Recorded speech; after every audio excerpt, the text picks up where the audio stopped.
दोस्तों, रात के करीब 10 बजे थे। सड़कों पर हल्की ठंडक और सन्नाटा पसरा हुआ था। कमिश्नर विक्रम मेहता की बेटी आर्या मेहता अपनी दोस्त की शादी से घर लौट रही थी। आर्या बेहद खूबसूरत थी। जो भी उसे देखता उसकी सादगी और खूबसूरती का दीवाना हो जाता। शादी की पार्टी में वह दोस्तों के साथ हंसी ठिठोली कर रही थी, तभी अचानक उसके फोन पर कॉल आया। फोन के दूसरी तरफ से घबराई हुई आवाज आई, आर्या, तुम्हारी मां की तबीयत अचानक बिगड़ गई है, तुम तुरंत घर आ जाओ। यह सुनते ही आर्या का दिल घबरा गया। उसने बिना किसी को बताए पार्टी से निकलने का फैसला किया और जल्दबाजी में अकेली ही घर की तरफ निकल पड़ी। रात का अंधेरा, सुनसान सड़क और तेजी से दौड़ती स्कूटी। उसका मन डर से भरा हुआ था। तभी उसे दूर से एक पुलिस की गाड़ी दिखाई दी, जिसकी लाल नीली लाइटें जल रही थीं। गाड़ी देखकर उसके मन को थोड़ी राहत मिली। उसने सोचा, अच्छा है, रास्ते में पुलिस मिल गई, अब मुझे डरने की कोई जरूरत नहीं है। लेकिन उसे यह नहीं पता था कि जिस सहारे की उम्मीद वह कर रही है, वही उसके लिए सबसे बड़ी मुसीबत बनने वाला है। जैसे ही वह गाड़ी के करीब पहुंची, उसने देखा कि सड़क किनारे पुलिस की जीप खड़ी है और उसके पास सब इंस्पेक्टर अर्जुन सिंह अपने 4-5 सिपाहियों के साथ बैठा हुआ है। सबके हाथों में शराब की बोतलें थीं। वे जोर जोर से हंस रहे थे, ऊल जलूल बातें कर रहे थे और नशे में धुत होकर माहौल बिगाड़ रहे थे। आर्या को देखते ही सब इंस्पेक्टर की नजरें उस पर टिक गईं। उसने हवलदार से हंसते हुए कहा, अरे देखो, कैसी हसीन परी चली आ रही है, आज तो मजे ही मजे हैं। यह तो जैसे स्वर्ग से उतरी हुई है, इसे ऐसे ही कैसे जाने दें। इतना कहते ही सब इंस्पेक्टर और उसके सिपाही आर्या के रास्ते में आकर खड़े हो गए। सब इंस्पेक्टर लड़खड़ाते कदमों से आगे बढ़ा और नशे में आर्या का हाथ पकड़ लिया। उसकी आंखों में एक गंदी चमक थी। अरे, ये तो सचमुच स्वर्ग से उतरी हुई परी है। इतनी खूबसूरत लड़की रात के अंधेरे में कहां चली जा रही है? एक बार हमें भी तो अपनी अदाओं का दीवाना बनने दो। आर्या सहम गई। उसने झटके से अपना हाथ छुड़ाया और गुस्से डर से कांपती आवाज में बोली, देखिए, मुझे घर जाना है। मैं एक शरीफ लड़की हूं और आप एक सब इंस्पेक्टर होकर इस तरह की हरकत कर रहे हैं। आपका काम देश की रक्षा करना है, लेकिन आप तो खुद ही अपराध कर रहे हैं। मुझे रास्ता दीजिए, मेरी मां की तबीयत खराब है। लेकिन सब इंस्पेक्टर ने उसकी एक न सुनी। उसने फिर से आर्या का हाथ पकड़ लिया और कसकर अपनी तरफ खींचा। आर्या की आंखों में आंसू आ गए। वह कांपते हुए बोली, प्लीज सर, मुझे छोड़ दीजिए, मेरी मां की हालत खराब है, मुझे उनके पास जाना है। आप लोग ऐसा क्यों कर रहे हैं? आप तो मुझे बचाने के लिए हैं, फिर क्यों डराते हैं? मगर सब इंस्पेक्टर की नीयत और बिगड़ चुकी थी। उसने और भी बेशर्मी से कहा, अगर तुम हमें छोड़कर चली गई तो मैं जी नहीं पाऊंगा। तुम्हारी खूबसूरती ने मुझे पागल कर दिया है। बस एक बार हमें खुश कर दो। पास खड़ा हवलदार भी बोला, सर, जो कह रहे हैं वही करो। ऐसे ही यहां से चली जाओगी? नहीं, जब तक हम खुश नहीं होते तुम कहीं नहीं जा सकती। आर्या का पूरा शरीर डर से कांप रहा था। उसे साफ समझ आ गया कि ये लोग उसे ऐसे ही नहीं छोड़ने वाले। तभी उसने हिम्मत जुटाई और ऊंची आवाज में कहा, बस बहुत हुआ।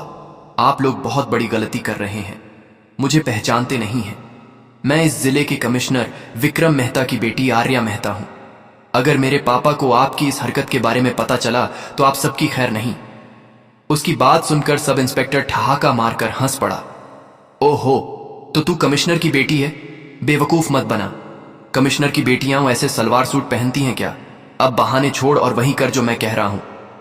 यह सुनकर आर्या समझ गई कि इनसे बात करना बेकार है।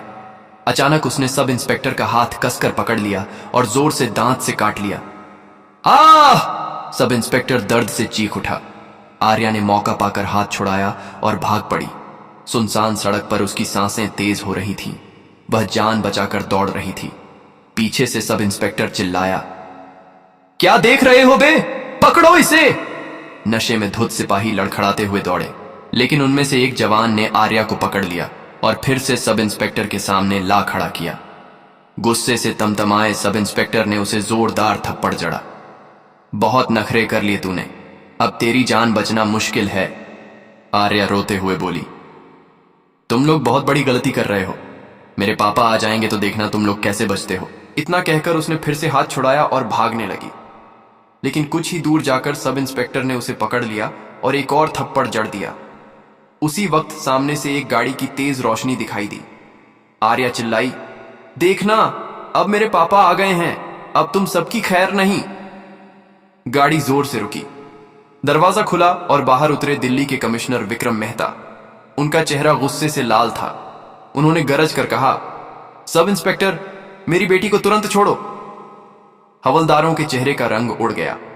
एक हवलदार ने कान में फुसफुसाया, सर, ये सच में कमिश्नर साहब हैं, अब हमें छोड़ दीजिए वरना बर्बाद हो जाएंगे। सब इंस्पेक्टर सकपका गया, लेकिन नशे में अकड़ दिखाते हुए बोला, ये लड़की कहीं नहीं जाएगी, ये यहीं रहेगी मेरे साथ। कमिश्नर का गुस्सा और भड़क गया। तू खुद को इंस्पेक्टर कहता है या दरिंदा? तू मेरी बेटी पर हाथ डाल रहा है, अब तेरी वर्दी भी जाएगी और तू भी, कल तेरी जगह जेल होगी। ये सुनते ही सब इंस्पेक्टर के होश उड़ गए। उसने हाथ जोड़कर माफी मांगी, सर, मुझे माफ कर दीजिए, मुझे नहीं पता था कि यह आपकी बेटी है। आर्या रोते हुए बोली, नहीं पापा, यह झूठ बोल रहा है, इसने मेरे साथ जबरदस्ती की है, इसे मत छोड़िए। कमिश्नर गरजे, कल सुबह प्रेस मीट में पूरी दिल्ली के सामने इसका सच उजागर होगा। अब इसका करियर खत्म है। अगली सुबह प्रेस मीट दिल्ली के सबसे बड़े प्रेस हॉल में भीड़ जमा थी। बीच में कमिश्नर विक्रम मेहता बैठे थे, उनके दाईं ओर आर्या और बाईं ओर आईपीएस सोनिया चौहान। कमिश्नर ने कहा, कल रात मेरी बेटी आर्या के साथ जो हुआ वह पूरे समाज के लिए शर्म की बात है। पुलिस जनता की रक्षा करती है, लेकिन जब वही अपराध करने लगे तो यह पूरे विभाग पर धब्बा है। उन्होंने सबूत पेश किए, मेडिकल रिपोर्ट और मोबाइल वीडियो। फिर आर्या ने माइक पकड़ा और सबको अपनी आप बीती सुनाई। हॉल में सन्नाटा छा गया, फिर तालियों की गड़गड़ाहट। इसके बाद आईपीएस सोनिया चौहान खड़ी हुई।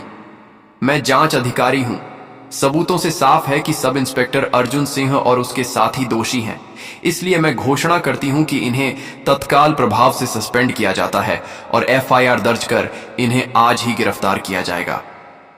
पूरा हॉल तालियों से गूंज उठा। पुलिस टीम सब इंस्पेक्टर और उसके हवलदारों को हथकड़ी पहनाकर ले गई। टीवी चैनलों पर ब्रेकिंग न्यूज, कमिश्नर की बेटी के केस में दोषी पुलिसकर्मी सस्पेंड और गिरफ्तार। पूरे शहर में यह संदेश गूंज उठा, कोई कितना भी बड़ा क्यों ना हो, कानून से ऊपर नहीं है। दोस्तों, यह कहानी हमें यह सिखाती है कि कानून सबके लिए बराबर है और जब तक हर बेटी सुरक्षित महसूस नहीं करेगी तब तक असली न्याय अधूरा है।